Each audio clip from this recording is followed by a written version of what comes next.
La Sociedad Española de Radiodifusión presenta... Ser... ¡Aquí va la radio! Podcast. Siempre.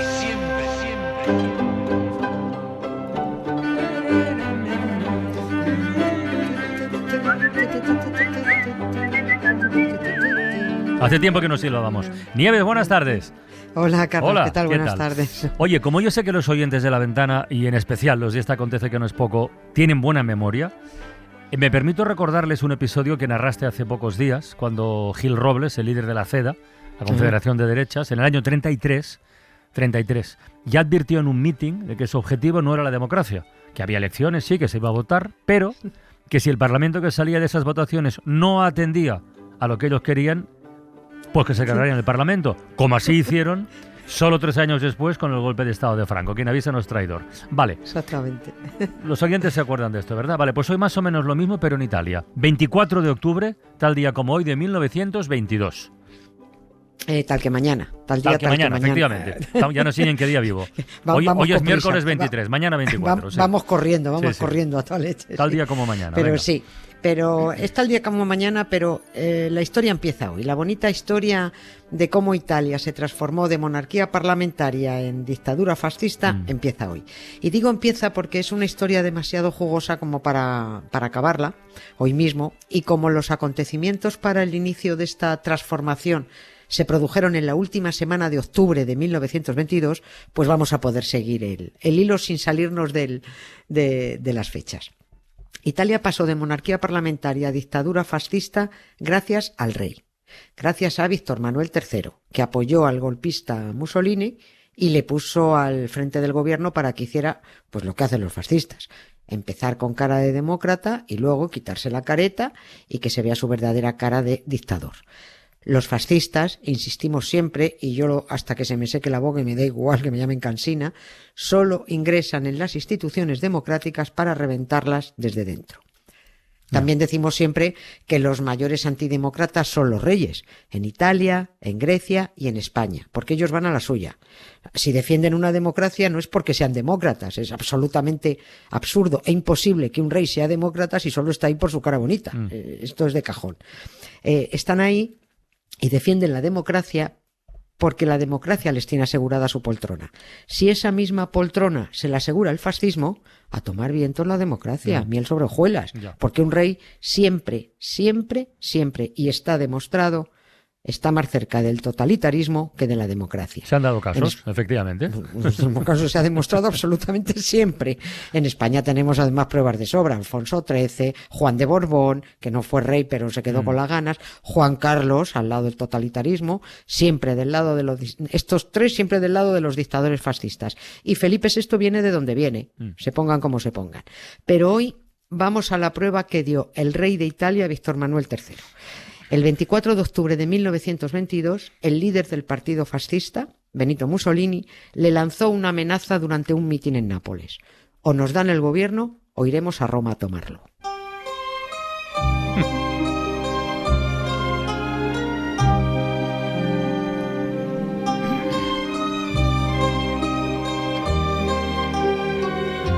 Sí, es la banda sonora adecuada, la del Padrino, no ningún error, está puesta con toda la intención. Está puesta con toda la intención. Bueno, esa amenaza hay que recordar que fue solo 3 o 4 días antes, ¿no?, de la famosa marcha fascista sobre Roma. O sea, el principio del fin de la democracia en Italia, por aquel entonces. Eso fue el principio del fin, efectivamente. En esa marcha empezó un proceso que culminaría 2 años después, en 1924, con la muerte de la democracia. Por eso digo que vamos a ir por partes con este tema, porque creo que es útil conocer el proceso que utiliza el fascismo para apropiarse de un país. Hay una frase atribuida al pensador británico y Nobel de Literatura Bertrand Russell que dice: los fascistas primero fascinan a los tontos, luego amordazan a los inteligentes. Precisamente Bertrand Russell no pudo acudir a Italia en ese 1922 del que estamos hablando hoy para participar en un congreso de filosofía, porque Benito Mussolini dijo que a él, si iba, no le pasaría nada, pero que cualquier italiano que le hablara acabaría muerto. Toma ya. Claro, fascismo. Bueno, pongamos el contexto a la situación en Italia aquel 1922. Situación económica, social y política, pues difícil, como en casi todo el mundo, porque es que por las fechas ya deducimos que acabábamos de salir de una gran guerra. Hubo unas elecciones generales en 1919 que ganaron los socialistas y de nuevo hubo elecciones en 1921 que también ganan los socialistas, pero sufrieron un tremendo bajón. Porque siguiendo la buena costumbre de los partidos progresistas, que en Italia hubo 7 de izquierda y de centro izquierda, pues acabaron a guantazos entre ellos, que es que esto está en la costumbre.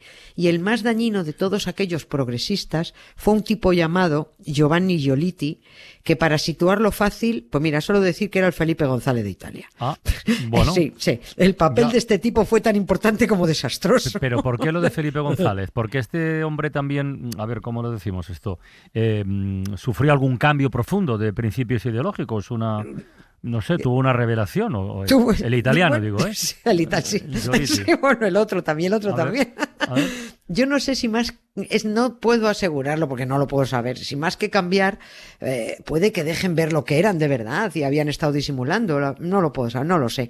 Pero sobre todo se demuestra que eran malos políticos y los dos, tantos González como Giolitti, han demostrado que la pifiaron pero bien. Alguno todavía la está pifiando.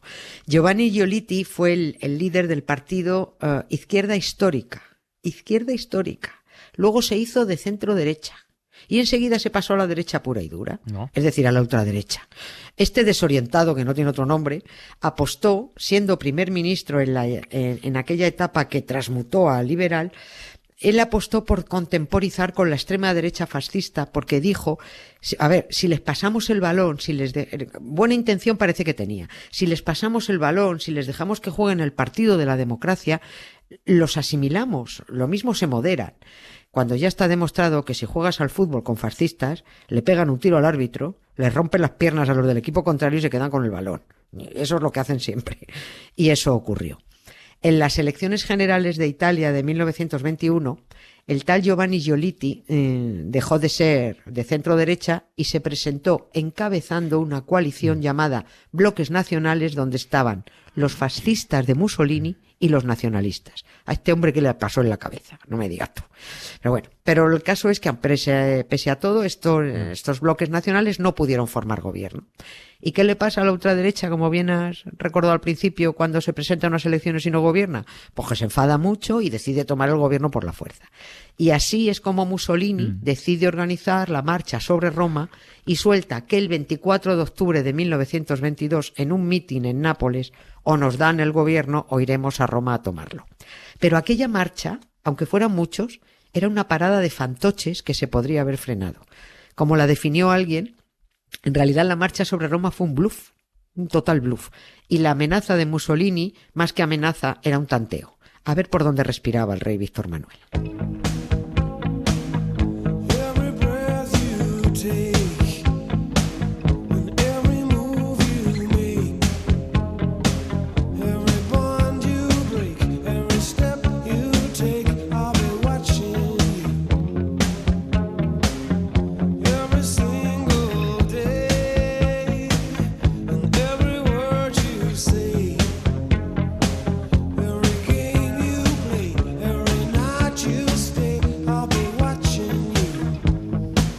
Bueno, el rey de Italia, por lo que se vio después, respiró a favor de que Mussolini se saliera con la suya, claro. Sí, así fue. Fíjate, cuando el gobierno italiano se entera de la que estaba montando Mussolini, gobierno, ojo, que no era de izquierdas, pero bueno, era un gobierno demócrata, el primer ministro, que se llamaba Luigi Facta, centro derecha, le lleva al jefe del Estado, que era el rey Víctor Manuel, un decreto aprobado en Consejo de Ministros declarando el estado de sitio para frenar esa marcha, porque era un golpe de Estado en toda regla. Pero claro, una cosa es lo que aprueba el Consejo de Ministros y otra que lo firma el jefe del Estado, el rey. El Saboya, el rey Víctor Manuel III, agarra ese decreto, lo guarda bajo llave, o sea, en un cajón bajo llave, delante de las narices del primer ministro y no lo firma. A ver, eso que se dice muchas veces aquí en España también, que el rey reina pero no gobierna, como si Felipe fuera un monigote que solo firma donde le dicen y lee los discursos de Navidad que le escriben, que sí, que efectivamente también es así, todo esto es cierto, pero es que la puede liar muy parda si un día se levanta y dice que no firma algo. Ujú. Es que esto es así. A ver si dejamos de pasar estas cositas que pueden ser muy graves. Y eso hizo el rey Víctor Manuel III, que pese a estar en una monarquía parlamentaria, se negó a firmar el decreto del Consejo de Ministros. El rey, un jefe de Estado perpetuo, es muy peligroso para un país, muy peligroso. El caso es que Víctor Manuel guarda el decreto y le dice al presidente del gobierno que tranqui, que va a consultar con el jefe del Estado Mayor del Ejército, que era el general Pietro Badoglio, a ver qué opina él. Y Badoglio opina que sí, que se puede frenar esa marcha perfectamente, que todos esos fantoches de Mussolini eran mucho fuego artificial, mucha parafernalia, mucha bronca, pero que estaban muy mal armados y que eran muy desorganizados. Eran violentos, los camisas negras, eran chulos, pero eran caóticos. Y le dice el general, le dice más o menos que al primer disparo del ejército, pues que saldrían todos perdiendo el culo, que los 30.000 hombres del ejército italiano que había en Roma los frenarían en nada. Claro, con esto, si el gobierno y el ejército estaban de acuerdo en frenar la marcha de los fascistas sobre Roma, Sí. se supone que el rey, debería haber atendido al primer ministro y al general. En fin, es que eran dos, digamos, Sí. no sé. Repito, monarquía parlamentaria. Sí. Claro, pero es que el rey reina pero no gobierna. El rey tiene más peligro que un mono con una guilleta en la mano. En fin. Bueno, pues ni el Víctor Manuel ni caso a uno ni caso a otro. Que ni estado de sitio, ni ejército frenándola, ni nada. Casi 20 años después, este mismo general Badoglio, que era un hombre fiel a la monarquía, soltó una frase que dejaba todo claro. Él dijo, yo era fascista porque el rey lo era. Es decir, si él era monárquico y respetaba la decisión del rey, pues tenía que ser fascista, como el rey. ¿No?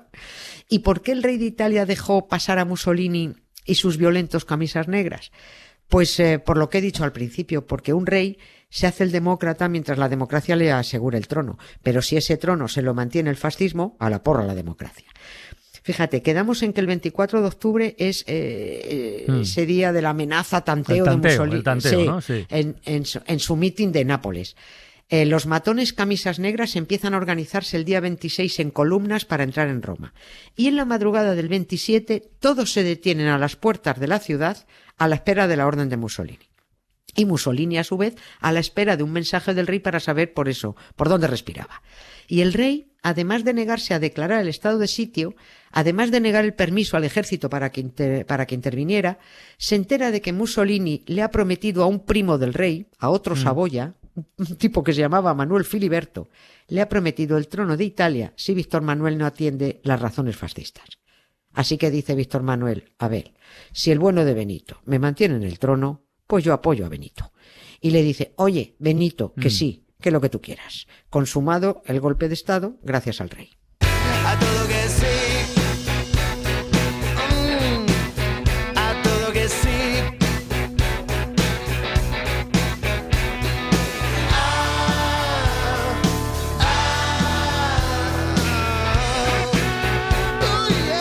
A todo que sí. ¿Qué le dijo exactamente el rey a Mussolini, por cierto? ¿Y qué le permite o qué le promete? A ver, lo que hizo fue mandarle un telegrama a Mussolini aceptando que él formara gobierno. Le dice, vale, usted va a formar el gobierno. Le dice que vale, que entre a Roma, que marche sobre Roma, que después hablaría. Y con todo el morro del que solo puede hacer gala un rey, Víctor Manuel III le dijo a su primer ministro, es hora de que uno de los dos se sacrifique.